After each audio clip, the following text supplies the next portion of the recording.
Zohreh Kharazmi is an associate professor in the Faculty of World Studies at the University of Tehran, and she joins us now live from Tehran. Professor Kharazmi, thanks for being with us on Al Jazeera. There is a political debate going on in the U.S. about the American War Powers Act and about whether President Trump can be legally allowed to continue this war after a 60-day period expires. You heard a little bit about that in that report that we just played. Today, Friday, marks 60 days since Trump officially notified Congress of U.S. attacks on Iran. How aware is Iranian leadership in Tehran of all this, and how is it being perceived, and has there been any official reaction to it?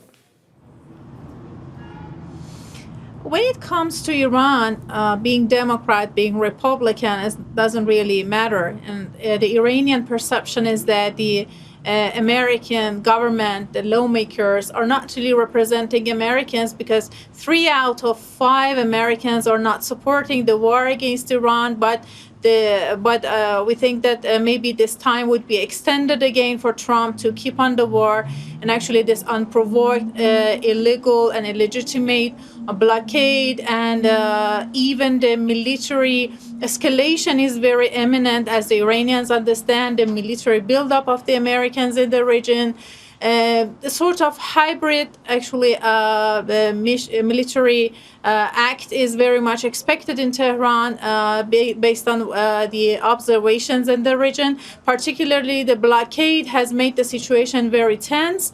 And as General Mousavi, the commander of the IRGC aerospace, actually said that any sort of acts that Hegseth believes to be short and powerful from the Iranian side would be retaliated for a prolonged, extensive, and painful blow.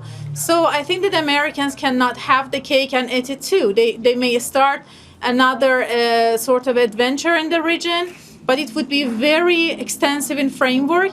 And as Dr. Ghalibaf also mentioned, maybe new cards would be played by Iran that makes the global economy and the regional economy to collapse. Professor Kharazmi, Iran's Supreme Leader, Mujtaba Khamenei, he issued a rare statement on yesterday, stating that the Strait of Hormuz is entering a new phase of Iranian management. How do you interpret that statement when it comes to potential diplomatic efforts going forward? Is there appetite from Iranian leadership right now to continue with more potential negotiations? It is very much depending on the Americans. This was the appetite in the first round of talks in Islamabad. Iran was just talking about opening Hormuz and normalizing the situation, but the Americans immediately brought this blockade and made the situation actually very much intensified and tense again. So I think that in this sort of actually not really recognizing the sovereignty of Iran as a coastal state that likes to secure its actually borders, that have been the platform of aggression against Iran, it is something that would actually make all the sort of negotiations have no opportunity to be realized.